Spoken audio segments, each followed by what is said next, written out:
Hello, everybody, and welcome to the Jay and Jack Show. My name is Jay, and with me is Zach. How you doing, Zach? Good. What have you been up to today? I was playing today and there's no school on 3 days. You had a 3-day weekend, huh?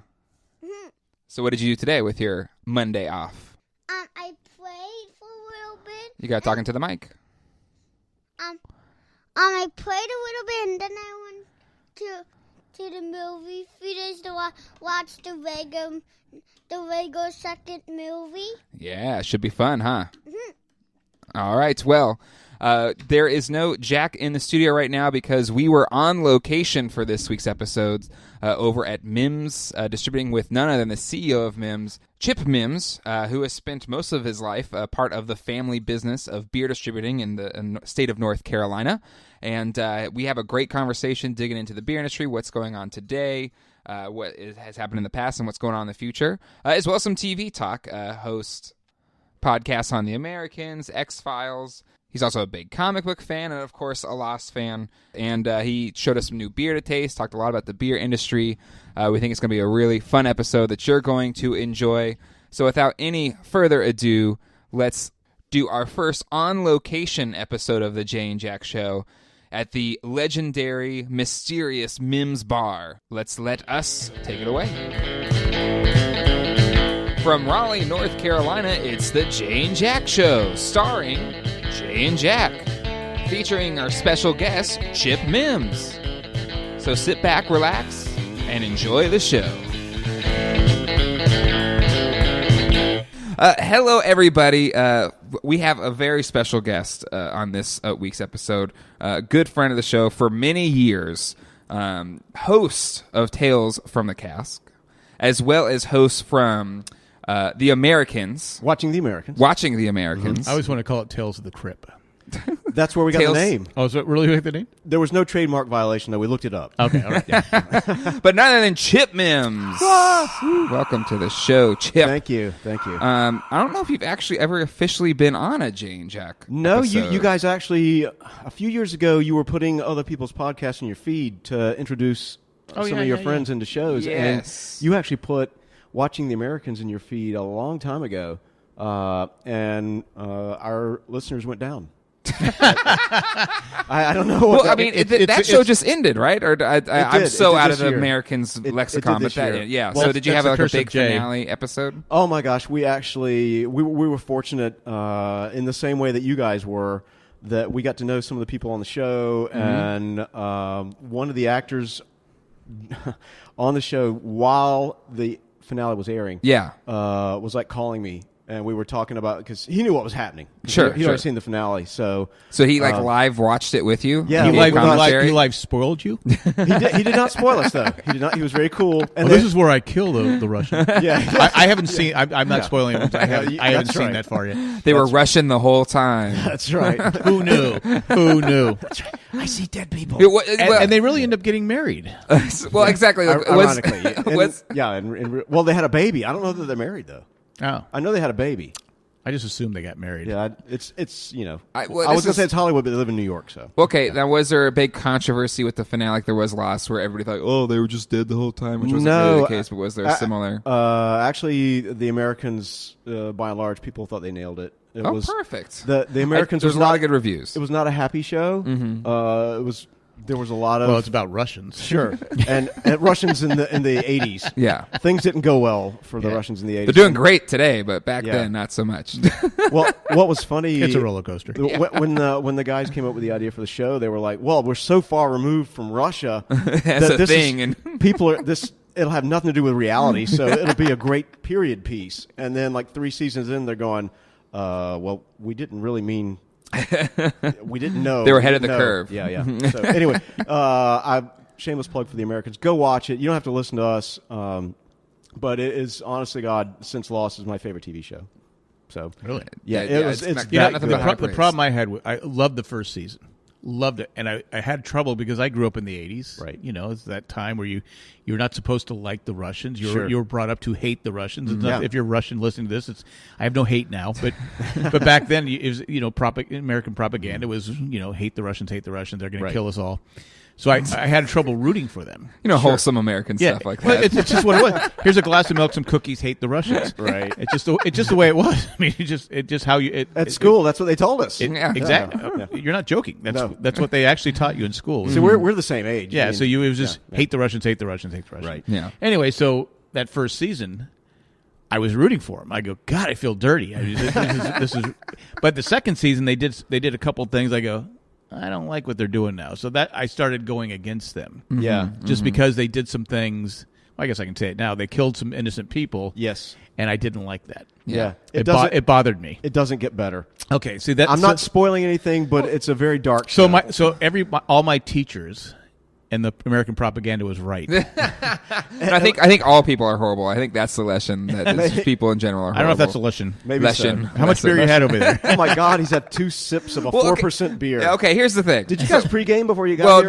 No, we did not. Okay. So the exciting thing about this interview, this guest interview on our show, is that we are not in the Jay and Jack studio. No, we are on location. A remote. At Mims special bar for where you record your podcast, Tales from the Cast. That's right. It's still a secret location, right? Nobody knows where this is. Is that still secret? I'm sure that they probably could find it if they Google it. Okay, all right. Yeah, it's all right. But You have to look for the beer signal. That's right. The beer right now, we're doing this at night, so the beer signal is clearly visible over the skies of Raleigh. It's been a misty day today, and, Yeah. and we're driving, and Jack's driving, and everybody knows Jack. He's really bad at finding places or directions in general. So as we're driving here, it's kind of misty, and the light was shining on the sign for your building. Yeah. And I was like, look, there it is, glowing in red and white. And I drove right by it.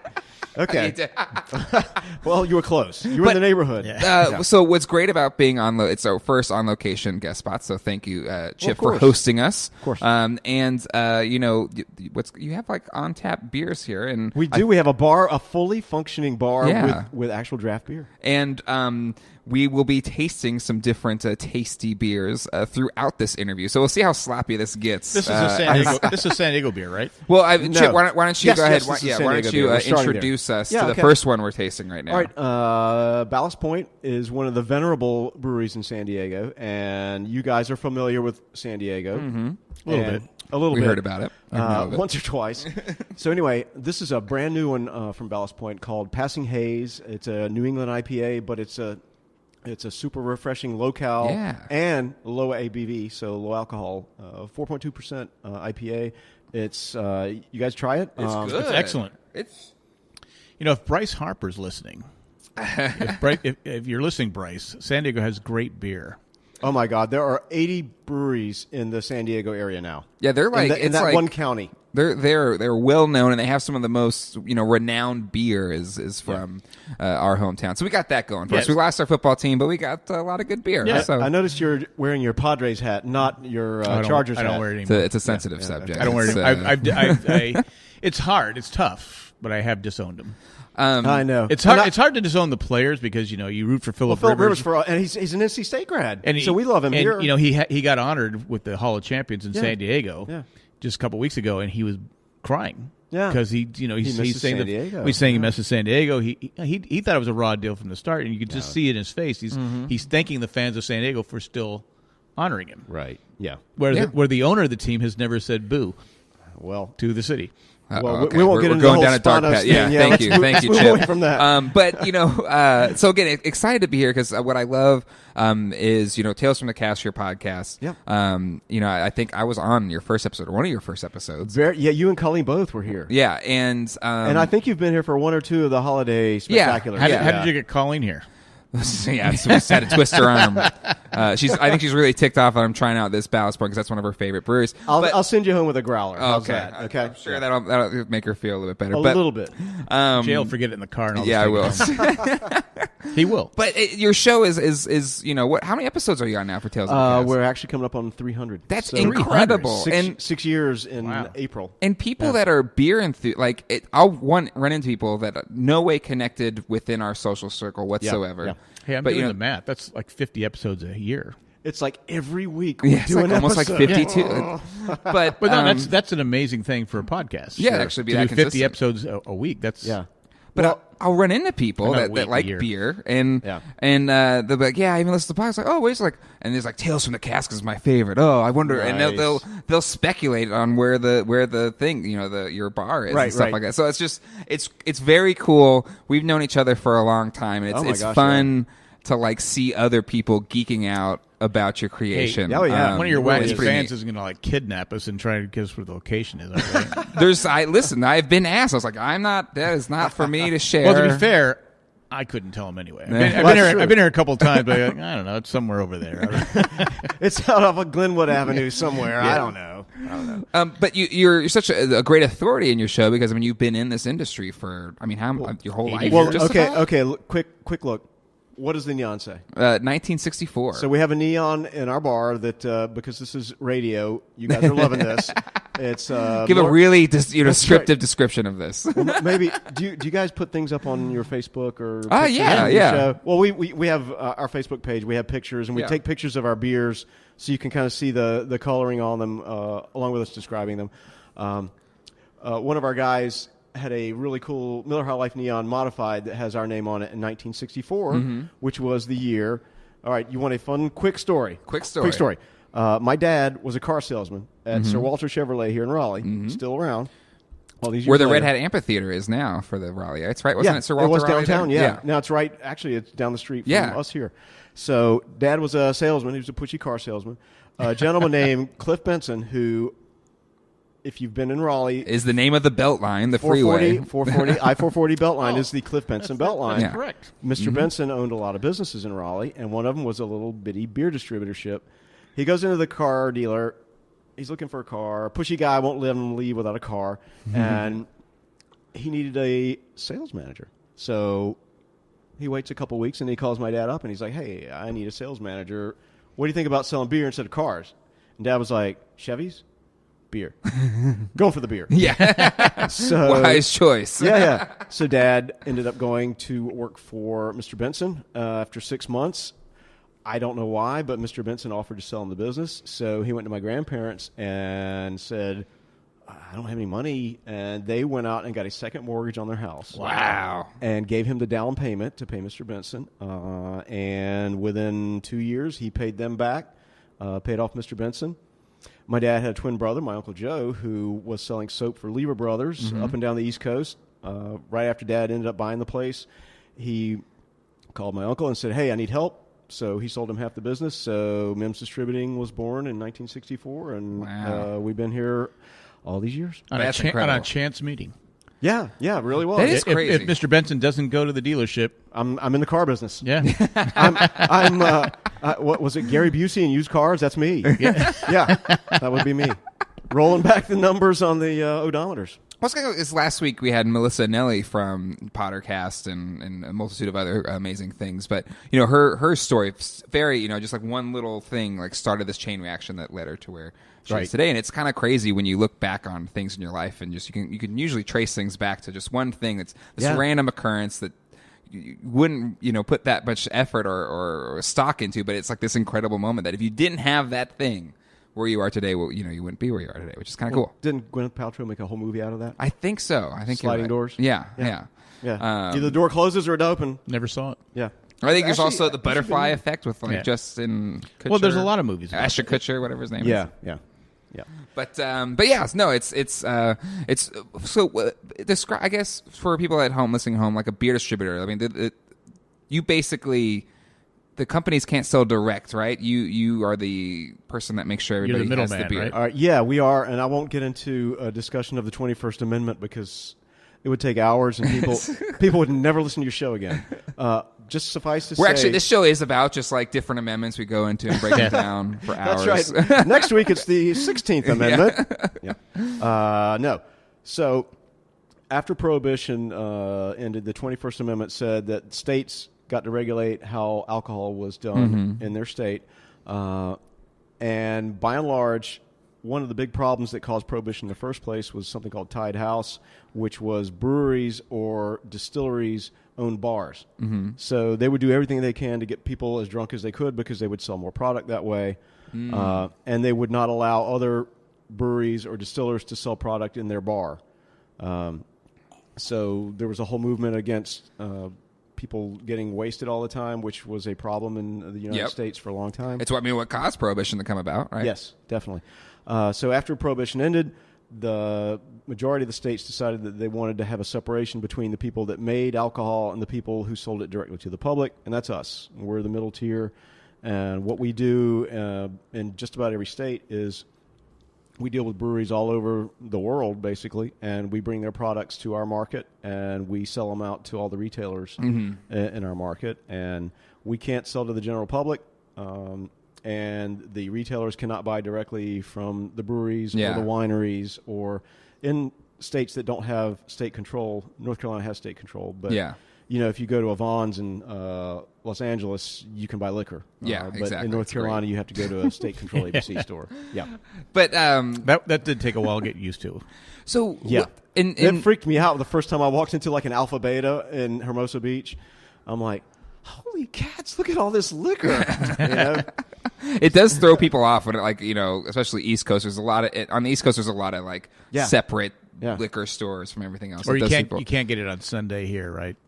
Liquor, like in New York, liquor you cannot buy. Yeah, in or a, beer in you can store. Beer and wine you can. Beer and wine you can. But hard alcohol you can't. Yeah, but even in New York, even wine is separate from so they find that unique here that you can get beer and wine in the same location. They have to have it in separate things. So, but it's kind of cool because it's you guys kind of keep the industry honest. It kind of seems like we do, and for a lot of it would be prohibitively difficult for Ballast Point to try to sell beer to just in the Triangle area. There's like 3,500 retailers that sell, whether they're bar, restaurant, grocery store, convenience store, that sell to the general public. Ballast Point out of San Diego cannot deliver beer to 3,500 accounts in the Raleigh, Durham, Chapel Hill area. That's why we're here. And even then, it lets maybe even the small companies, because again, all these breweries that are popping up, they don't have the infrastructure or the means to have that kind of connection. So it actually makes a more diversified beer field. So this growth in microbrews and how popular they are, you wouldn't have that without these kind of built-in systems. Yeah, really I think cool. it helps a lot of people come to market. Yeah, no doubt. Yeah, which is really neat. But you guys have been a Miller distributor. Like you're the Miller distributor. You're Miller guy. Yeah, the way it works is breweries in most states, again, because of the 21st Amendment, every state makes their own rules. Mm-hmm. So if you go to South Carolina, you'll see neon lights in a bar facing the street, so you know what kind of beers they're selling. In North Carolina, that's illegal. They can't have a neon that faces. I didn't know that. Yeah. Well, next time you're down in Glenwood South, there are no neon lights for beer facing the street. Oh. In Virginia, okay. Why is that? Just because North Carolina has decided that is it's a form of advertising that they do not want, and it's decades old. There's so much of tobacco. Yeah. Like this. Here, have another cigarette. Sure. Now, Virginia, for example, neon signs are illegal completely. You can't even have them in a bar. Wow. Right. So if you're ever in a bar in Richmond, there are no neons. Yeah. Again, every state makes their own No one can rules. see what I'm saying, but I just have this. Why? Every state's different. But I bring up Miller because we did a segment last week about making better commercials, and the Bud Light commercials last week were very accusatorial of every other beer company. Sure. And I think most of us in our family and friends prefer Miller. If we're going a standard Mainstream domestic. Sure. Generally I prefer Miller products, and I know a lot of other people do. But what's the hubbub about a lot of their Corngate? Yeah, exactly. Is it hashtag Corngate? That's one of the names. Okay. Yeah. So is it kind of is there going to be a response, or what's the deal? Well, I think there's just so if you many... can talk about it, maybe it's too hush or something. No, in general, I can just say that I went to business school a long time ago, and one of the and maybe, marketing 101, yes. they say if you're the number one player in whatever field you're in, never ever mention number 2, 3, 4, 5. Right. Yeah, true. Right. Yeah. So Bud Light is still the most popular beer in the United States. Yep. And I don't get that, but that's okay. Is Miller Lite too? Is Miller Lite too, or is it? Coors Light is actually number 2. Oh, what? Sorry. It's okay. All right, I'm moving to Russia. So you learn quickly there's a reason why Hertz never mentioned Avis, but Avis always mentioned Hertz. All right, Coke never mentioned Pepsi. Or Coke never mentions Pepsi, but Pepsi has the Pepsi Challenge. Right. Miller Lite for a long time has had the taste challenge that they've done with Bud Light because we believe, and it's backed up in many ways, that Miller Lite is a more flavorful product than Bud Light, and it's part of how it's made and whatnot. Budweiser is owned by a company that's out of Brazil, basically. They bought Anheuser-Busch back in 2007, I think, in a hostile takeover. And the company that bought them is a great they're very good at profitability and right-sizing companies and whatnot. Their marketing campaigns have not been as successful, and AB has been losing market share for now 12 years. You might like Dilly Dilly, but it's not making you buy more beer. And so this latest thing, I think they thought, well, what can we go after Miller Lite, Coors Light with? So, hey, we know that they use corn syrup in their fermentation process. So let's make that a thing, because high fructose corn syrup, everybody thinks, oh, my God. That's like, it's the second coming of Satan. Yeah. So they pointed out in their, and I'm using, video, humorous air quote thing here. Corn Advertisements. Syrup. Yes. Corn syrup is what we're delivering to this kingdom. Yeah. So the long and the short of it is that many breweries use corn syrup in the fermentation process because it adds sugar to the yeast and it allows a more vigorous fermentation. Budweiser uses rice for the same purpose as corn. Corn is much more available and prevalent in the United States than rice is. So you might argue that it's more environmentally responsible to use a product that's widely available. Sure. It takes a lot less water and whatnot to grow corn than it does to do rice. Yada, yada, yada. Net, they've called out Miller Lite and Coors Light with this. And I don't know if they did homework or not, but there are many craft breweries who use corn as part of their production process, including the oldest brewery in America, Yuengling. And Yuengling's here is like one of those popular beers. Yes. It's delicious. And you may have heard of Sierra Nevada, one of the most well-respected breweries in the whole world. Yeah. They use corn as well. So Bud Light, we've asked our listeners, what do you think of this? Does it matter to you? What actual product they're using to start the fermentation process? And it's not like you're pouring corn syrup at the very end to sweeten it up. Yeah. You're doing it to start fermentation. Yeah. And all of the sugar goes away during fermentation. So net, we'll see what happens. Our sales actually spiked a little bit after the ad. So thanks for calling us out, Budweiser. to me, it's about the taste. I don't care what's in. Well, I guess I do care what's in. Well, yeah, it's like baby seal pelts. That's what we use. Well, to be fair, if it tastes good, no, I'm kidding. Miller should go back to the Bob Uecker type commercials. Oh, the taste great, less filling stuff. I love those. I'll watch them on YouTube sometimes, because if you haven't seen them, kids, they're the best commercials in the history of television. Bubba Smith, Bubba Smith, Dick Buckus, Marv Thornberry, just all of them, all of them. I'm sitting in the front row. One of my favorite all-time commercials. This is way old school. I don't even know if you can find it on YouTube. Joe Frazier did the only musical Miller Lite commercial ever. It was like a musical production number, and he did this great song. Google it. Maybe it's somewhere out there. Oh, it's got to be out there. Joe Frazier Miller Lite. Google it. It's really good. Okay. All right. Well, maybe we'll put some audio in. We'll edit that in after. You can find it. Yeah. He actually sings. Joe Frazier. The Joe Frazier? The Down goes Frazier. Yeah, Down goes Frazier. That guy. Yeah. So do you think, is there rumblings now within the Miller team that are they going to have a response, or they just kind of let it sit there out there in the ether and let the thing kind of implode on itself? The response is, well, we're just going to keep telling you what we've been telling you. Our beer tastes better. That's fair. And it actually has fewer calories and fewer carbs than Budweiser, and it tastes better, so why would you not drink a better beer? That if you're wanting to drink a light beer, you care about calories and carbs. Is it just because Budweiser has the name? You think that's why their sales? Why people pick Bud Light? Why they pick it? Because it's Budweiser. I mean, I can remember as a kid, my dad would drink Budweiser.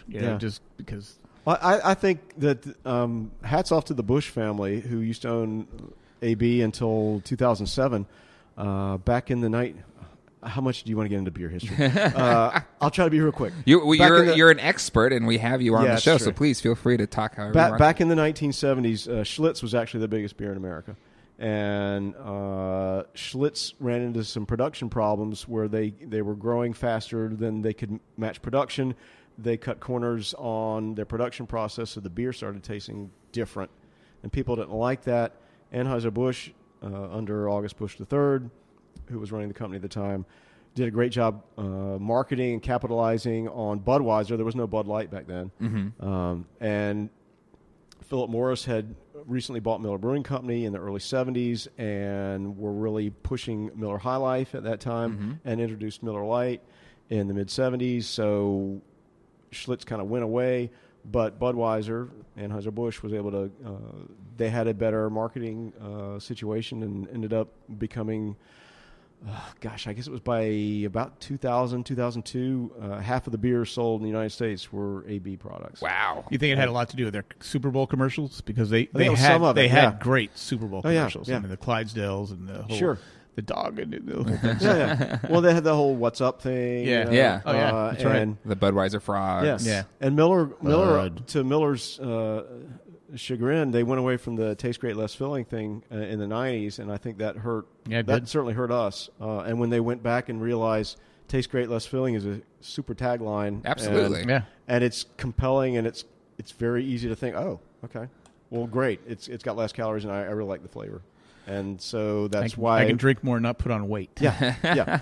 And at a certain win-win. age, it's a really good thing. Oh, it is. Yeah, I'll tell you that. So there's something. We're not all 30, Jay. Yeah. What? I'm 34 now. I'm old. Okay. But speaking of being young, you know, I've there's- missed that voice. There. No one else has. There's a phrase that, or just a headline that get used a lot. Millennials are killing this, and one of the ones that's out right now that I've seen are millennials are killing Pabst Blue Ribbon or PBR. Do you know anything about the troubles that PBR is facing? Is that facing the more popular beers as a whole, while these smaller beer companies are is that a thing that's going to hit? Or is that just a PBR problem? PBR just kind of hit a hipster sweet spot. PBR for a long time was just a contract beer that was controlled by a family trust. Don't get me started. It is now part of a brewery again. Their beers are contract brewed for the most part, except for they have one small brewery, I think, in Milwaukee. It just caught on with people that here's this cool retro beer. Yeah. We've seen some of that with Miller High Life ourselves in the Miller family.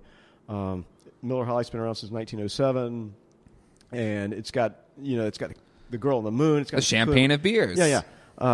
We had a actual 750 milliliter champagne size bottle for Christmas this year. And we cool. sold out in like a week, and I don't know why the brewery never thought of doing this ever. Yeah. That's a great idea. But PBR, to your question, it had a really strong resurgence for about 10 years, and it's kind of started tailing off as craft beer has gotten bigger and bigger. Yeah, because it was like when, again, like 10 years ago, it was like, oh, PBR was like the cool thing to do. Right. But now they're saying millennials are killing, which I was like, I thought millennials made it popular again. Like, I don't know. I just feel like people say guys millennials kill are everything. killing. That's what I'm saying. We can't be to blame for everything. You I feel, are. You'd be blamed for a lot, though. Maybe not everything. You guys are just snooty. That's the problem. Not snooty. Oh, you can't drink that beer. No. Well, look. Who's got the hipster beard going? I'm not saying it's not me. It's not Jack. I'm not saying. Yeah, there you go. You try to adopt to the latest trends, I and know. you get called a hipster. That's fine. That's fine. At No- least I didn't call you hipster doofus like Elaine called. Oh, that's right. Yeah, that's yeah, I right. remember that. Well, Colleen calls me dadster. She's like, you're like a dadster. Like, you're dad, but you're You trying have to those be dad cool. jokes going now? Huh? You have dad jokes going No, now? I'm You not. should. I'm not. I'm not They'll- talented they enough. will hit you. Oh, Yeah. Oh, Well, yeah. no, I do the lame jokes, but I don't think I have like good dad jokes. Well, they'll get you. Yeah. I They'll mean, get you. The boys are growing. wait, it's like, I mean, you guys are older dads. Like, is it? I think we're both granddads at this That's point. right. Yeah, you are granddad. That's right. Yeah, both. Yeah. But do you We're get? past I'm, that. We're beyond the asking, dad stage. Yeah. I'm asking a question more about your dad life. Where did you get a guidebook at some point mailed to you with just good dad jokes, or just eventually you just wake up one day? I think it's a chip And you implanted. have it. There's a chip Maybe so. implanted in you, and it just, at some point, it's like like in Logan's Run where the right. Yeah. it's You just turn like that. 29, Yeah, and then it's all like, of a sudden, I have to tell bad jokes. right. Yeah. Jokes that will embarrass my kids in front of their friends. That's true. Yeah, because my kids aren't old enough yet to have friends to embarrass in front of. But they will. Did I tell you about the time Zach was in the toilet? Yeah. Oh my God, Dad, please no. Well, like, so my son for the first time recently was dropping off at school. I was like, Zachary, I love you. See you later. And he just like when I was like, Zachary, I love you. He was being cool. And he was trying to be cool, so I went up and gave him a big hug. He's like, I love you, I love you. And the guy, You can't do that. It'll get picked on. That's right. But see, getting picked on is like one of the things that strengthens your character. So why don't you name him Sue? So I don't mind if he's gonna get picked on, it makes him stronger.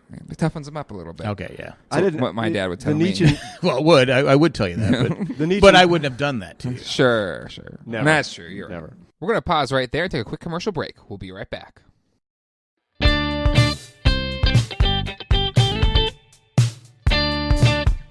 So, one of the many beers you work with Miller, but you also work with Sam Adams, which is do, and like this perennial. Well, it's the biggest craft brewery in the United States. He must be pretty old then. Sam? Yeah. He looks good. Beer is a preservative if it's drunk in moderation. He's got to be about 200 and something years old. 200 here? and change, yeah. But so many of these things are like merging and being, you talk about that buyout of Anheuser-Busch, but do you see Sam Adams ever going the way of that, or do you think they're strong enough that they'll avoid a hostile takeover or something? Well, or homogenization. We actually had both Jim Cook, who created Sam Adams, on our show way back. That was one of the first interviews I did, and I started with the founder of Sam Adams, so that was like a little stressful. You started too high. You should have maybe worked your way up. I really should have, but it's one of the most important names in beer. I had an opportunity. I took it. You got to take your opportunities. Just like I was like, I have to get Chip Mims in the first 3 episodes. God, yes. Oh my God. Well, no doubt. I saw that Ralph was on the first show. I'm like, I offered him free beer, and they still went with Darmalars. Again, so we decided work our way up. Yeah, work our way up to enough. Chip. We can't just start with Chip. I got you. Anyway, Sam Adams, as long as Jim Cook's alive, it is a publicly traded company, but the shares of stock that he owns he controls the company. Mm-hmm. And is he 51%, or is he enough to No, he's enough to he controls throw the his company. weight around. Okay. Yeah, they have different. A lot of companies have different kinds of stock. Yeah, controlling shares, voting shares. Yes. Yeah. So Jim has told the press his plan is never to die. So does he have a family? Does he have a family he can try and pass it on to? Or he has a family, but his kids are pretty young, so they're not in the business yet. Gotcha. As far as I know, Jim, if you're listening, I have not checked to see the ages of your children at this stage. But there are a lot of mergers and acquisitions happening in the beer world. Because matter of fact, we just announced we do a little news segment on our show every week, and I've got a segment that even has its own theme song called Mega Merger Mania. Ooh, nice. Who does your music? I think our buddy Daryl Darnell from Pro Podcast. Is he better than me in writing songs? It's not a full song like you would do. So, but Good Daryl did a great job. He did a great job, and you answered that great. Thank you. Think about running for office? I've been podcasting for 6 because you years answered now. the question without answering it. That was perfect. I am not, and I have never sought the governorship of Virginia. There are no pictures of me in any yearbooks. Oh my God, That's a rough. What a mess. Let's move back to beer. Yes, and they can't have neon signs, right? And they can't even have neon signs in Virginia. For God's sake, what kind of state is that? I don't know. Oh, it's it's a commonwealth. It's not a state. Okay, I get clearly. that. I get that. Sierra Nevada, out of Chico, California, and also Mills River, North Carolina. They have a beautiful brewery up there. Spoiler alert, you'll love it if you go up there and visit. It's just outside of Asheville. They just bought a brewery in San Francisco last week, which you will see a lot of these things happening, I think, over time. We've seen a lot of larger breweries. Anheuser-Busch InBev has actually bought several craft brewers in the last 5 years. Yeah. The biggest one they bought was Goose Island. Yeah, Goose Island. I mean, that was a big deal. Yeah. And why are they? Why is it just because they're, like you said, mentioned earlier, hostile takeovers, or just the families? These are not hostile. These are actually somebody started a brewery. It's done really well in a certain part of the country. For example, Goose Island in the Midwest, the Chicagoland area, and I think rightly saw what was happening with their market share. Mainstream domestic beers have been declining 2-3% a year. Craft beer has been booming 10-15% a year. So they're like, well, we should make craft beers. So they tried to make, and I'm using the air quotes again, craft beers that people realized were from the major breweries. Budweiser Craft Edition. Honestly, they had Bud Reserve. They've had stuff that's Yeah, I think they have like the fancy Sure. pre-prohibition bottles. Or Yeah. whatever Millennials those were. said no. right. We're not buying it. That's right. So you will see more and more of that. But remember, there incredibly still 2 breweries a day opening in the United States. Wow, that's incredible. There are over 7,000 now in the United So States. Americans like to drink. Well, what you're seeing now is the breweries that are opening are the local guy down the street. He's got maybe a 10-barrel system, so he's just doing a little bit. He's not selling it to the grocery stores. He's not selling it to any other bars. He's just got a brew pub. They've got a little kitchen in the back. They're making burgers and fries. They're making really good beer. And you go down to, say, Fuquay Varina, which is a town not too far from here, south of here. Main Street, Fuquay Varina, has got 6 breweries on within a mile and a half. The Aviator's out there, right? That's one of the ones out there. Yeah. Fainting Goat, our friends Tim is down there. So you're going to see. Well, what we see in the industry is there's like a clear split between the big guys are going to do what they're going to do. There's the hyper-local people, which is what I'm talking about, the guy down the street that's he's pulling around from his zip code, basically. And the folks that we think are going to have some issues in the next few years are going to be kind of like regional. They tried to get, let's do 20 states maybe, or 10 states. People either want the hyper-local guy or they want a name that they can go anywhere, and they can find a Ballast Point anywhere in the United States now. But in the interim, there's still going to be these small guys continue opening for the next few years. But now, with all these ones, I mean, is there a saturation point where you will see it start to come back down? I think so. To me, if you're at that many, we'd have to be getting close to that, right? Or is there still that much more ceiling to keep adding more and more and more of these? They call it the long tail in marketing, right? So it's like 80% of the beer is sold by 20% of the guys, and then the other 20% is sold by all these other brewers, but they're really small, and the economics of brewing are such that you can make a really nice living having a brew pub. If that's your scale and that's what you want to do, that's great. Yeah. But if you want to be bigger than that, it's going to get harder and harder if you're not already established, because there are so many breweries now. Yeah. Do some of the bigger companies buy this upstarts just to keep them from growing? Not really seeing like these hyper-local guys. No. You don't really see that. What you're seeing is somebody of a certain size buying somebody of a near certain size. So, but you're not seeing these really small people. That's not of interest to a big brewer, I don't think. Yeah. Because you can't sell the guy from Apex in Montana. Right? Well, I guess you could, but it would be hard. Right. So I think we finished our Ballast Point. So we want to move on to another drink. We can. What do you suggest we where go did they to come next? up with the name Ballast Point? Ballast Point is actually you should know this. You're from San Diego. I know, but I've been trying to think of Ballast. I can't think of. Okay, Ballast Point is a place in San Diego on the water, and it is it's over near the Navy base.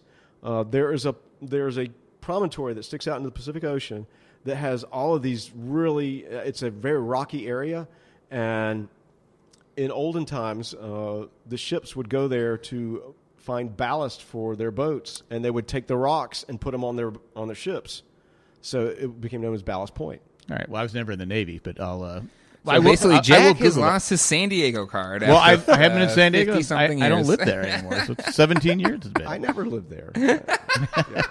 But I'm trying to think. Well, I should know because I sell their beers. Yeah, that's true. That's true. All right, so we have the Ballast Point. Right, what do you think we should go to next? I'm gonna save the Mims special beer that my partner Jen brewed for last. So we're going to go to Roke Brewing, and we're going to try their Flavorful 5 Double New England IPA, which is 9.2%. It's a very strong IPA. It's very different from the Ballast Point we just had. Yeah, that's Colleen's favorite. The Millennials like it. That's all I got to know. right, so you guys can talk. Yeah, or- we'll keep talking. We'll describe this process. Right, Chip is 'cause- walking over. Yeah, he's to walking the- over to the quietly. to the tap. He's checking behind It's him. almost like video, right? He's checking behind him. so He looks left. He looks right. Oh, Carefully. that's a great pour. Yeah, it's like he pulled that lever. Just perfectly. and it's so quick too and efficient. Yeah. You don't see that kind of pour. A little bit too much anywhere. foam there. But that's okay. There is, and it's really frustrating when you go to a bar or whatever, and they don't do, and they just kind of like overfill, and they keep like pouring it out, and it's just like ugh. That's about a perfect, about like that. Look at that, that's nice. You can't see this at home, but it's incredible. It's I like it's, mine. Mine has less foam. It's a work of art. Now, and you can probably answer this when you get back here, but describe what a perfect pour is, maybe to listen, maybe the people that don't know what a perfect, and why. Okay, why is okay. it perfect? Here's a beer 101 tip for all of you folks out there. Can we go ahead and try it? Want to learn? Yeah, please do. To get the most out of your beer, if you have a can or a bottle, take that that's can or good. bottle and then go find yourself a cup or a glass, preferably. Pour it into it and get a good head on it. The head releases. Now the head, that's the foam, right? That is the foam. Okay. The foam releases substances called esters, which are the smells and aromas that your nose picks up. Mm-hmm. So if you drink out of a regular old bottle of beer, when that liquid goes into your mouth, you don't smell anything other than what's in your mouth. Mm-hmm. If you pour it into a glass, simply pouring it into the glass releases a lot of esters, so you actually get the aromas of the beer.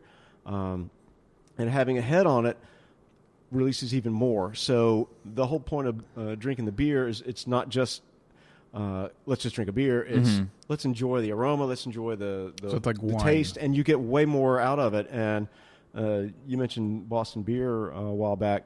Jim Cook, who's a maniac about stuff like this, changed the opening of a can. If you get a Sam Adams can, you will notice that the opening of the can is like twice the size of a regular Coke can. Because he's trying to release as much ester as he can if somebody's going to actually drink it out of the can. And he has designed, and some other breweries have designed special glassware to just try to get the ultimate amount of balance between what you're smelling and what you're tasting. Well, because like most of taste comes from your smell, right? Isn't it like 60% or something like that? Yes. So that's why if you can find a cup or a glass, whether you got a can or a bottle, pour it into it. My biggest question is, does the foam have corn syrup in it? Only if you add it after it's been poured for you. And I'm sure you can go down to your local Walmart and find a big can of corn syrup and pour it on in there and enjoy. Because I'm into corn war now. Okay. Corn war? What is it? What's it called? Corngate. Corngate. Hashtag Corn war. Corngate. Could be a video game. Yeah. EA Sports coming in 2019. Corn war. Corn war. Pew pew pew pew. Now you mentioned, a lot of the big ones buying up the little ones. Now, do you know? That's what she said. Do you know? I've been watching. And The again, Office. you've built a lot of great relationships with all these different amazing breweries. But do you know of any like families that sold that regret it? After selling to a big company. I do not. We've been fortunate that most of the breweries we've worked with have not sold out. Mm-hmm. But for the ones that have, I have not heard anybody say, "Oh my God, I can't believe I did that." I have, as they're swimming in their Scrooge McDuck money, they're like, "No, I'm good." Yeah. I do know. I do know of a couple instances, and I'm not going to. Yeah, you don't have to name but, names. Yeah, but where But if you want to, you can rhyme with it. look when I retire, Moose smiling. yeah, when ABM buys me out someday. just text it to me and I'll say it. Okay, fine. That's right. You can put it in post production, right? Chip Mims reports that. Yeah. No, we'll say Chip never said anything about this, but we found out. That's right. On our With our own. research. Ireland. It's like a really bad sub. I do know some people have taken some funding sources from venture capital that ended up not working out so well for them, which is, but that's not a beer thing. That's a thing if you own a business and you take venture capital. Yeah. It's a VCs are always tough. It's much better to go angel investing than VC, right? It really is. Yeah. It really is. Because you don't want them giving any. Yeah. And I know some people that overextended themselves and took some VC money, and as a lot of VCs do, they end up just swallowing what they ought and just dismantling it, basically. Yep. But Much by like hedge large- funds, they killed Toys R Us and a whole bunch of other great stuff. Way to go, millennials. Or Ralph was just talking about what happened to Vine, right? Yeah, I mean, Vine, like, Twitter that bought him and then just bam, it's gone. Killed it. Well, that's what I was saying. Didn't they just buy them not to put them out there? That's why I was asked the beer question because Right. Well, not officially. They didn't buy them to shut them. Not officially, but I mean, they did it to crush them. Well, no competition. Get rid yeah. of the competition. Yeah. well, I So- guess I mean again, but they got all that money, Vine. I guess. So, Right. At the end of the day, yeah. Yep. What's like the guy that sold MySpace? Like he's living this amazing life because he Well, sold it for who did he sell it to? Fox. You mean like, Jack? Was it Jack? Right? That was the guy on MySpace. No. What was the MySpace guy? Oh, it was the guy. It was the one guy with yeah. the one picture. Everybody It had was him as a Jack. friend. Yeah, no, I it think- wasn't Jack. I swear it was Jack. No. There's Oh, a Jack in one of these social networks. All right, look it up. Yeah, we gotta look it it up. Yeah. Tom. Tom. Tom. Because Tom was my first friend. Tom was everybody's first was friend. No, he was my first friend. Oh, okay. Sorry. In real life. Yes. Tom and I were like No, this. he's really my friend. I still talk to him. But he sold it for like, I don't know, $100 million, whatever it is, and he's just like been traveling the world, and the company is now, I think there's still MySpace around, but it's You know, not. I looked on I couldn't remember my password though. I couldn't get into it. But I was like, 1, 2, 3, 4 didn't work. I don't. Password is password. And then I go, Did you try to use your AOL account to access it? I can't, He no, still uses his AOL. no, 'cause I actually tried to get on my AOL account. It's been suspended from lack of From lack of use? Yeah. lack of use. I haven't Oh. used it in like 10 years. I was Right. like going, And I think still about- have it, but I don't think they've shut it Think down. how big that was, man. You've got mail. Oh, They it had was- a whole movie made out of like that. you just have to That's- get the disc to go. you know. Well, that's how many people didn't realize that there was like web browsers and stuff that you would actually use, but people thought AOL was the internet, and it still That's is right. until they shut down a lot of Well, it. you- It still was for We a used lot to of pay. people. was. We used to pay like $22 a month, and you finally go, "Why are you paying?" I go, "Well, you have to have the internet." And you said, "No, you don't." I go, "Yes, you do." You're already paying Time Warner for that. I You said- don't need to also pay I said, AOL so for I don't the have to internet. use AOL. No, so we canceled, and it didn't. Our internet You still still worked. have You still have the internet. For like a year. I go, "I'm not canceling it. I don't want to have to start over again. Get off my lawn. I'm gonna lose all my accounts." That's what I was worried about. Yeah. Well, that's good. But All right. we still have. I don't use AOL anymore. My wife does. I haven't tried to use my login in a long time. I need My to try it. wife still uses AOL. Yeah. I Yeah. go, "Why?" But she's older than me, so. Okay. Well, that'll get edited out for sure. No, I'm leaving that in. He doesn't edit. I do. Oh, nice. I'm not afraid. Go ahead and do it. She doesn't listen. You don't even listen to the dang show. Killing me, Smalls. But yeah, whatever. Wasn't that conceited okay, by so listening to myself? did we talk about the flavor of this yet? Because we talked about actually the perfect pour, but this is really good. So the It hazy, has like the a- hazy IPA is like the thing right now, right? So it's the, What's it's the hazy huge- IPA? What? Hazy IPA, the New England IPA style. Okay, For a long time, why is it called hazy? Because it's actually it's kinda hazy. Okay, Shouldn't it Yeah. be 6 now because they have 6 rings, New England? Uh, Say 5? It should be what would you call that? The sextuple 6 or something? I don't know. Flavorful 5. But actually, this is from Roke, and they're not from New England. So Okay. but IPA, is the prevalent dominant Yeah, it's craft like beer. the in thing. and it's not English IPA, which is a whole thing. You know where IPA came from, right? India Pale Ale. Right. You had to like extra hop it up so that it would like make the So it'd make the voyage yeah. to the Raj Yeah. in India, and so that the English generals and whatnot could have their beer. So forever that was IPA until back 20, 30 years ago, the West Coast brewers decided, well, we're going to make IPA but make it different. So you got this super hoppy, higher alcohol, which is West Coast style IPA, You which said is 40 anywhere years ago? 4 years ago. What, 40 years ago? You say 40 years ago? 30. 30, okay. 20 to 30 years ago, they really started making these new style IPAs. It became known as West Coast style. You've got people like Ballast. You've got AleSmith also in San Diego. You've got Bear Republic up in Northern California, who were the pioneers with this style. And that was like the thing. And that's still, if you go get an IPA, most of the time you're going to get a West Coast IPA. But you've got people like the folks up in Vermont. Hetty Topper has got their incredible New England IPA, which is not as hoppy, so it's got more of a juicy kind of flavor to it. So more of a fruit characteristic to it. It's not so bitter, which Yeah. a lot of the West Coast style IPAs are super bitter. Yeah, that's why I don't like the West Coast style generally. Right. My wife loves them. Colleen loves them, but for me, it's like I don't. I don't have to feel like I have to fight my beer. Yeah. Well, and your beer doesn't want to fight you either, Jay. I know. My wife, she likes a good fight, so she's. Well, she's from feisty. She's from New York, exactly. New York. Like Yeah. that's just her style. I want to fight my beer. I want to fight my beer. That's Boston, I think. But Whatever. Well, that's New England. And All right, New Marky England Mark. Yeah. Well, I'm just your wife the other when she said it's in the drawer. Draw. I went the what? I go. Oh, the drawer. Okay, I got Drawer. it. Got it. So a couple of years ago, this made a super debut splash. Now, hazy IPAs is a big thing. And So hazy means like doesn't that mean it has more like leftover? it's not leftover. It's like wheat beers can have this haziness to it, but also just depending on how it's brewed, you'll see some of the because there's some like it feels like there's like chunks in it or not chunks. there's no but chunk. like, It's proteins in the beer. Yeah. But it's not chunks. It's just visible. I'm just Yes. tasting beer. I'm not tasting any chunks. There's no chunks in there. That's the wrong. I used the wrong word. I apologize. Is there corn in here? Is there corn floating in my beer? Look, if there's corn chunks in your beer, you need to pour it out and go get a fresh beer. So that's going to be the next. It'll be corn chunk gate. Well, I mean, actually, you had that chunky milk commercial, which was gross. Yeah. Ugh.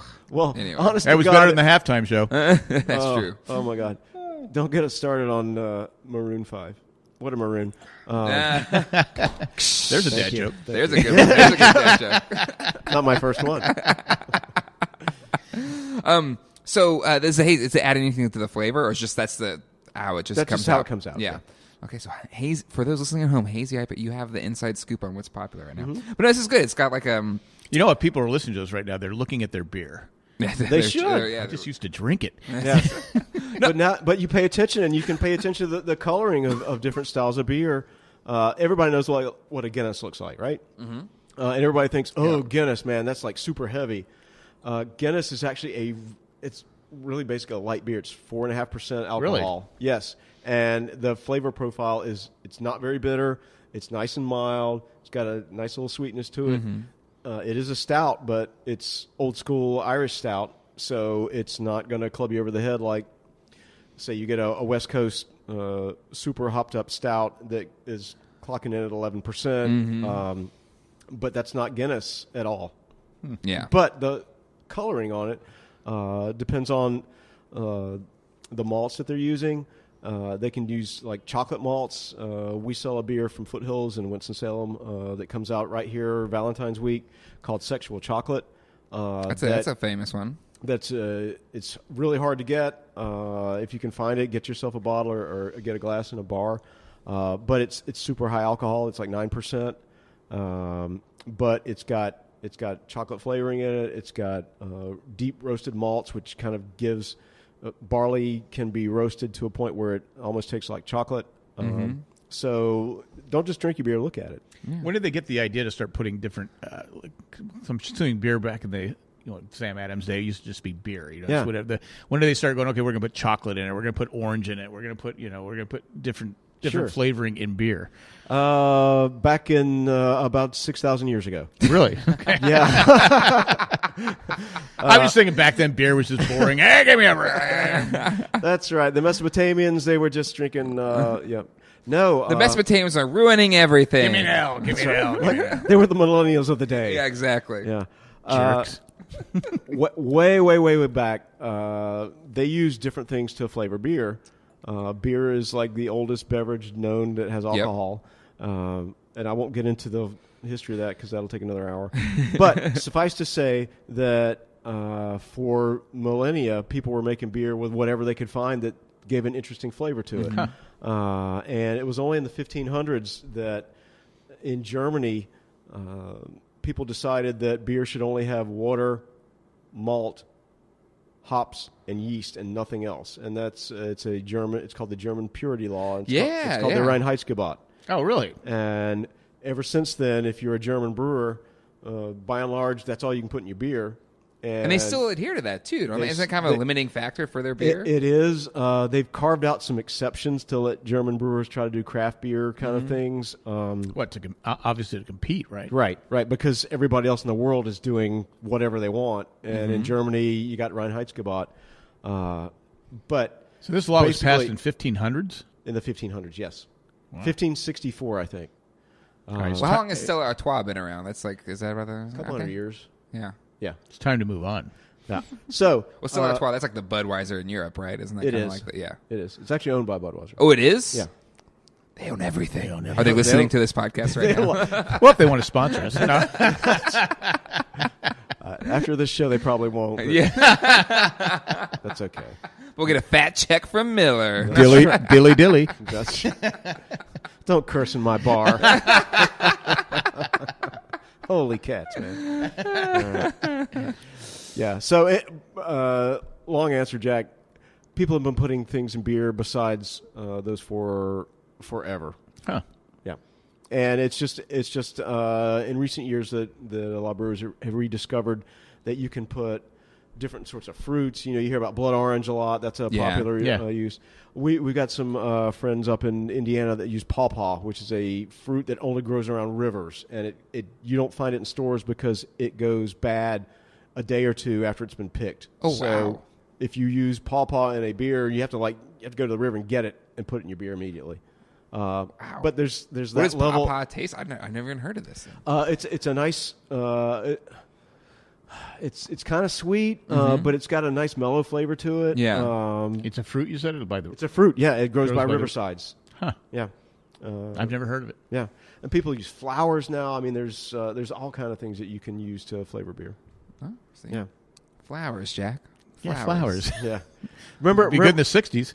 yeah, you remember Mighty Mouse had the whole flower thing back in the Oh, that's 90s. right, yeah. yeah. Here So- he comes to save the day. That's right. Well, of course, all of I us, really all dig of us that old one. people remember the great Andy Kaufman doing the Oh, yeah. Saturday Night Live. Yeah. I don't remember. Come to save the day. I've seen Now it. the Mighty I've Mouse is seen on it. his way. Millennials didn't ruin. Have you seen the cartoon? Oh, the Of course, cartoon's yeah. awesome. I had it on tape. I had a Well, tape. they had the of Mighty reboot in the Mouse. 90s that they got in a lot of trouble because he would smell a flower, and people were like, well, that's drugs. And he was just, Well, what about Underdog? Well, Underdog was popping pills to Underdog. save the world. well, he had probably Pure Heart to take care of, right? Oh, you look at it now. It was before Viagra, What, Underdog was the 60s. What are they Yeah. teaching us? You got to pop a pill to get strong, you know? Yeah, I mean, yeah, I guess you had Popeye. You had to eat Well, that's spinach. spinach. It's like, spinach. That's a good thing I'll for just be you. weak. I'm sorry. Spinach is pretty good. If it was kale, that's a whole nother story. Well, that would be Kale's that's garbage. That's the millennials again. There you No, go. listen, I'm all about Brussels sprouts are awesome. I don't like Brussels sprouts. Have you not? But they're making them really good I've now. tried- I've Broccoli, them. asparagus. I mean, there's some superfoods. Out Yeah, there. like broccoli's I great. love broccoli. Yeah. Don't get me wrong. I love broccoli. Brussels sprouts stuff.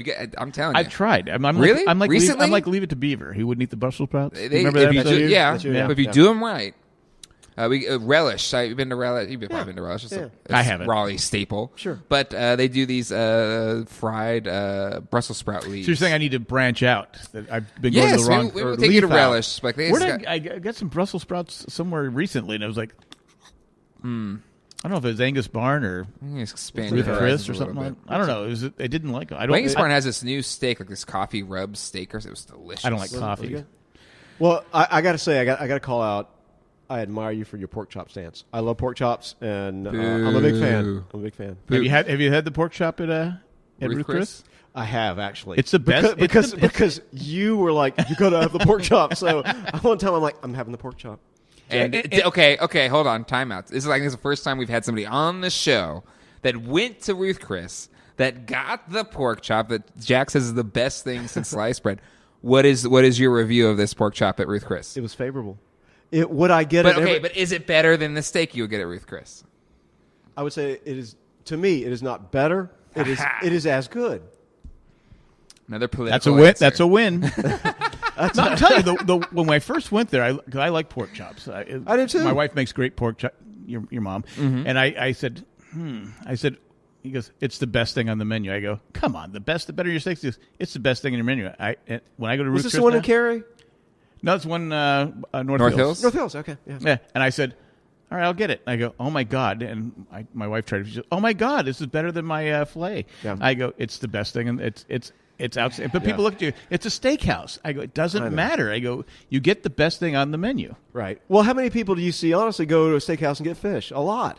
right? Yeah. Well, because and that's okay. Steakhouse It's can be okay. known It's for okay if you fish. get fish. It's steakhouse. I'm It's saying okay. because it's like they're getting the fresh fish. in there. No. It's a steakhouse. You only can get steak. Well, it's like Angus Barn. Their ribs are fantastic there. Right. Arguably, it's one of the probably. Now more their pork famous- chop there was terrible. I didn't like it. Okay. Oh, there you go. And I love everything about Angus. It's probably my favorite restaurant in town. Mm-hmm. I always tell people if you're coming here, you got to go to Angus Barn. I never think it's necessarily the best food, but it's probably the best experience. It the is. best It's dining just, experience. It's just. in I've never had a Raleigh. bad. Well, except for the pork chop, I've never had a bad meal there. And it wasn't their fault. It just wasn't. Sure. Wasn't to my liking. That's not their thing. But to me, it's the experience. They a really, I don't know. It's very. It's like Disneyland-esque in terms of their experience. Yeah. Their dining. The service experience. is great. Yeah. Yep. All right. So do you want to try the final beer? I think we're to the final beer. It's right. the final beer. All right, we got to sing the 5 song before you guys get out of here. Yes, that was.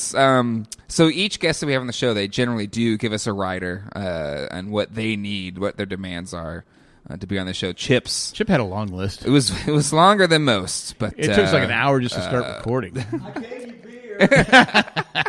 Should have gave us a beer before you start all the demands. But yes, one of those was to do a rendition of the 5. But so this one, okay, I'm a beer critic now. Chip has taught us a lot about beer. Yeah. So this has a really nice head. And it is a darker beer. Looks more Guinness-like, right? I usually It's don't. a stout of I'll some be honest. sort? Yes. Going in, I usually don't like the darker beers. Okay, all right. All right, so Jen Balick, my co-host on Tales from the Cask, which you can download from talesfromthecast.com right now. Why aren't you downloading it? I think Jay edited this part out. So it's probably, No, I try. If you want to plug. This is part Stop of the listening thing. to this right now and go download our podcast. Jen is not only is she very talented as a podcaster, but she is a brewer, and we have a little pilot brewery here in the building. And for our Tales Holiday Spectacular, which you can listen to, episode 294, I think. We've been to a couple. It's a great time. You have. She decided to make a special beer for us because we have. Basically, it's a big party for everybody that's been on the show in the past year. We come up, and everyone has to bring a special beer. We call them whales in the beer business. They're hard to find. Each host has to make their own beer? No, they just have to bring something fun for everybody to try. Okay. And we just made a beer, or Jen made this beer. Anyone bring Bud Light? There were no Bud Lights available at that time. Okay. Honestly. If they had brought them, Because you know who would... I would do that. you would do it for fun. That's for fun. And we would make you drink it. As your punishment. That would be punishment. Unless Bud's listening, then... We would video that and send it to Crazy Hank TV as a viewer submission to see how that went over. So Jen brewed this great beer. She calls it Cookies or Pretzel Biscoff Stout. Ooh, so wow. it is a stout, but it is for like a dessert beer, and there are such things. This is just it's a delicious. It's got a nice This has sweetness pretzels to it. mixed in it? It actually does not have pretzels in it. So I was thinking that'd be the best beer. You just go to a bar and you like Chunks of donuts, pretzels. pretzels, Just pretzel beer. just bunch of, and you mix it in the thing, and there you go. Unless you're in Germany, because you can't do that. Crumple cookies and pretzels in the beer. So you got You get Norm Peterson. It's a little bit more than hazy, but chunky cookie beer. yeah. No, so the chunks have been removed. So I'm smelling it. I'm smelling. So yeah, hints so what of- do you get before you taste it? I'm getting the hint of like that kind of salty pretzel Yeah. kind of. Yeah, I'm getting that. Okay. You get Definitely the any, get any Biscoff as sweetness in it? I don't see kind of. a little bit of corn syrup. A little bit there. I did not spit out my beer, but I felt like it. That's good. Yeah. So And I very normally good. don't. I usually don't like the darker beer. Ooh, that's very good. That's very good. yeah, and it's you see it's you can't see. They can see it's 6%. So it's a low alcohol. So she stout. made this. She made this right in. You will see if you want to leave. So for all the people listening right now, it's like notes nah, you Right. can't have it. Yeah, and yeah, this is a one-off. She only made 2 sixtels, which is a 6-barrel. Beer comes in 3 different sizes, I guess, for draft beer. There's what's called a half barrel, which is about 15 and a half gallons. Believe it or not, there were barrels forever. So they were 31 gallons, 31 plus gallons that people had to try to huff, and that's about 320 pounds. Well, this will be available in May. So anybody probably not You by always, that point. you always host us on Saturdays, right? Yeah, Yeah, Well, Saturdays. hopefully, if we can get everybody over here, we can make a beer for the There show. you go, Yeah, people. There you go. But the Wow. only way we'll do it is if we do some sort of recording so that people can hear what beer we made. Mm-hmm. So you guys, Yeah. we'll have the mic set up. All right. Absolutely. Yeah. Absolutely. So anyway, Jen made this for the holiday, and I think it turned out fantastic. No, it is absolutely fantastic. It's excellent. Yeah. I'm not just saying that. So I think we're probably coming to time here at the fantastic. Do we have a name for the bar? Is it Mims Bar or Just the Mims Bar. Just the Mims Bar. Yeah. Okay. At Mims Distributing. But I will be remiss if I don't say that I also am a genre fan, that I loved Lost, and I got into podcasting because of you guys. Aw. And Sarah and I'll tell the story. You can edit it out if you want. Do you hear our first episode? I did. No, I'm saying not our first podcast. Our first episode of this with Ralph when we Yes, had I did. I said, well, you didn't listen to it. I didn't. That's not actually not in the episode. oh, it's not in the episode. No. All right, then go ahead. I did. I didn't know where you were going. But Okay. Yeah. Okay. Basically, I was saying people say it because we were so terrible that people said, "Yeah, I got into it because of you," and I figured it was easy enough to do it. if these clowns can If do these it, anybody losers can can do it. do it, I can do a podcast. No, anyway, Sarah and I have a little place at the beach. My wife, Sarah, who is amazing. Mm-hmm. And she's a great Wonderful podcaster in Watching the Americans. Mm-hmm. Way more popular than I was, by the way, which is not hard to believe. It happens. It does. It's like everyone loves Jack, but like over here slaving away on my You computer, do all the work, doing right? all Right. the- yeah. I'm No, I in get there. it. I I've feel been you, Chip. Jack I feel does you. all the work. Sure. There you go. Why do you keep Jay? I feel bad for the kid, Well, we kicked him off of the Ramblecast years ago. but he still got top He billing. gets top billing. I love how you did that. Is there like a contract? I didn't know. I didn't. Just Jacob did it. Who makes our artwork? Put my name. When I thought they were making the new artwork for the After the Dark, I figured, okay, now's where you can take off my name because I've been on it it's funny. forever. I hadn't talked to Jay in a while. I go, is he coming back? Are we gonna have 5 guys on here? I don't know. But I didn't want to be that. I didn't want to be that guy. Sure. Say, hey, why is your name on there? Right. Mm-hmm. I said, well, if he's coming back, he can have his Yeah. name on there. And then Nick's going, I'm still last. I'm behind the guy that's not even on the show anymore. Wah, wah, wah. Sorry, Nick. You know we love you. Because you were there, I think, Comic-Con when the guy they said, oh, you're the other guy. Right, you're the other guy. Yeah, poor Nick. It's funny. Well, at least he's not afraid to go up to people and introduce you to them. Absolutely, yeah. He's very Nick's- yes. Nick's He's For, very- for another guy, he's outgoing. He really is. He's that guy. Yeah. Oh, I remember that guy. yeah, that guy. Yeah, he's great. Hey, Because he's- Nick's a he's tough good name to guy. remember.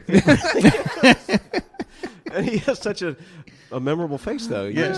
Yeah. So anyway, all right. We used to go down to the beach, and we were fans of this. There was this TV show called Lost. I don't know if you heard of it. It was really good. They weren't dead the whole time, Jack, by the way. Just They so you weren't? know. They were not dead the whole time. Are you sure? Pretty sure. I'm sure season 6 proved they were dead. I think I don't count season 6 because it didn't exist. Oh God. How many times you hear that? So we found that there were these things called podcasts, and wow, we got 3 hours to spend some time in the car together. We found you guys. We've met this great community, and we're friends with all these people that you put together from all over the world. And It is crazy. It boggles the mind. You think about building a community like you've done, and in our own little small way, we did our own little thing with Watching the Americans, and we still do it with Tales. And so, cheers to you guys. Oh, See, I cheers. still have a beer, so I Yeah, can so cheers I you. still got some. Yeah. No, but it's very nice things to say. But I also want to say some nice things about you. I mean, you've always, since you we first met, I think, when you came to one of our charity podcasts. I think our first one we did live. That was probably 07 maybe?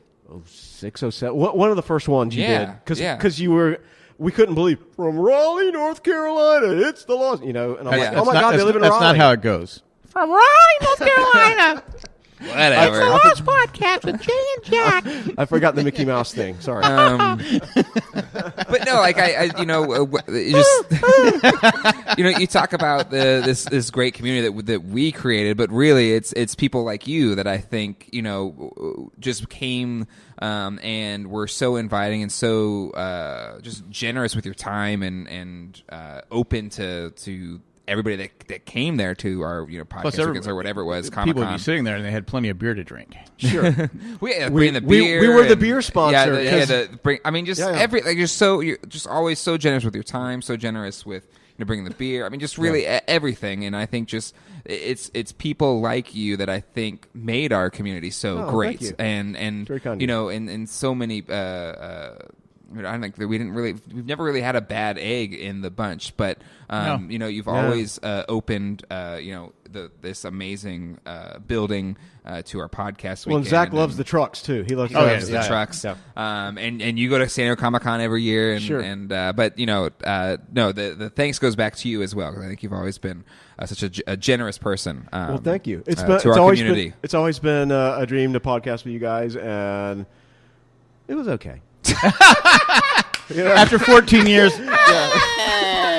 would have been okay. To be fair, would have been better if Jay wasn't. If here. it was just you and me, man, we'd have had a blast. Oh my God, it would have been so much fun. With Jay bogging down the works. Well, I mean, this is the first time Jack has because we've podcasted before. I think it's the first time Jack. Yeah, I've never podcasted with Jack before. Yeah. So. I'm getting out. I'm getting out of the house now. Well, yeah, you came to the bar, and it's like it's almost midnight now. So I don't know. Well, last year was the first year I didn't have to work on a Saturday. Right. When we had the get together, I said, I don't have to work. I can Yeah, go. you actually go. came. Yeah. It was the first time that you and Cindy came. We did the tour. Yeah, and, that was a well, lot of fun. Cindy had to work. Oh, that's right. She wasn't here. Or Cindy had to do something. Yep, that's right. But I think she had to work. Yeah. I don't work, so I hey, I'm free. Yeah. But no, this was great, and appreciate. And I just love having conversations with you in general about the beer industry, because you have so much insight, and I love talking to people that have been in a business for so and so long, because you know so much, and any type of subject matter expert. I just love picking. Well, plus, I think most people. I'm not to insult people out there listening, but I think most people are like me. Beer, okay, Right. What tastes best? Okay, that's what I'm gonna go for, or the best commercial. Yeah. Well, no, I think Tales, the success of Tales from the Cast proves that I think there is a fanship for the art of beer. Oh, no doubt. I mean, there are just so many people that in the last 10 years, really, 15 years, have discovered you don't have to just drink brand X. There's so many great different flavors out there for you. Oh, yeah. Mm-hmm. And they pair with food. It's not just wine people who do pairings anymore. They're beer and food pairings. There's a whole world out there. So please go out there and try local. Try something you've never had before. There's something for everybody. What's the biggest seller, wine or beer? Oh, beer by far. Beer, okay. Yeah. This is America. America. Beer. So as we close out here, where can people find your stuff, Mr. Okay. Mims? All right. So ongoing, you can still listen to Tales from the Cask at talesfromthecask.com. Jen and I do that every week, and we're coming up on our 300th episode, so please check it out if you like it. I think I have a text you inviting us to that. So maybe You actually do. we'll There's a party, and it's not my podcast, so I will tell you, if anybody's in town, you can go to Bottle Mix in North Raleigh. We'll be doing it there. Oh, that's going to be a big crowd. It's going to be big fun. Oh, so you're doing your 300th episode live at a bar? Yeah. Nice. We do remotes all the time, so it's funny for you guys to know, oh, well, yeah, we did a remote over at the bar. And I'm like, well, that's what we do a lot. So we're used to taking all our crap in a big box, and we go out and podcast. If you ever go and watch the epic TV show The Americans, watchingtheamericans.com, we interviewed people, the guys who made the show. We had them on one time. We've had actors on. We had costume design. We had music people. It was a blast. It's called Watching the Americans. We had a lot of fun. A lot of folks listened to us. We enjoyed it. And my buddy Daryl Darnell and I did a show called We Still Believe about the final 2 seasons of the X-Files that aired in the last couple of years. And that's at WeStillBelieve.com, I believe. Nice. And by the way, shameless plug, if you can go to San Diego Comic-Con, go.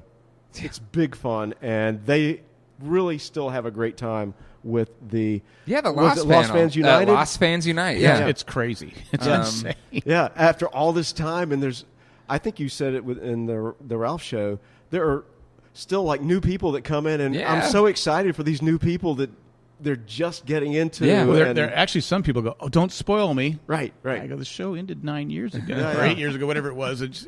I've stopped saying, I go, what are we going to talk about? Because I used to, can we do something else? There's nothing to Right. But every year. You're almost not lost. Yeah. And it's kind of I think a little bit of a lull, but it's been picking up where last year was one of our best ones. And if they do reboot it, we're back. Right? the lost signal comes out. Next to the beer signal. All right. Well, Chip, thank you again. Thank you for hosting us in your amazing location here, our first on-location episode of the Jay and Jack Show. So appreciate you being our very first here. Anytime. We will see you soon. All right, everyone. Hope you enjoyed that special on-location episode of the Jay and Jack Show. Thanks again to Chip Mims. And for hosting us at his wonderful personal bar where he's recorded many Tales from the Cask episodes. Yes, Zachary? And we going to get new stuff, more Lego toys. Well, we just came from seeing the Lego movie. Did you like the Lego movie, Zachy? I want to see the Lego movie. I want to get the whole Lego city. Oh, yeah? We're to start saving your pennies. Give us a call at 385-309-0311. Call anytime. Next week, we're doing a special listener feedback episode, as well as we're having podcaster Blake Schluckbeer from Let's Review Everything on the show, which should be a lot of fun. All right. Let's And go. give us an email to jayandjack@gmail.com. That one, Tom. Oh, what do you want to say? Can we go after school? Can we eat breakfast? You want to have breakfast after school? Yes. Okay, if that's what you want, that's fine. Email us there. Want to thank people that make the show possible. Tack from Tokyo, Eckhart Richter, Maggie the Magnificent, Joanne with the Plan, and Ed the Creepy Mailman. Thank you to all of our patrons. You can become a patron by going to patreon.com/JayandJack. This show is produced by me, Jay Gladfelter. Original music by myself as well. Hosted by myself and Jack Gladfelter. Colleen does our web managing. Our web design is done by Rob, and our artwork is done by the fantastic Jacob, who has done all the artwork for our network, and it looks fantastic and in theme. All right, that'll do it for this week's Jay and Jack Show. We'll see you guys next week. Hasta luego, and goodbye.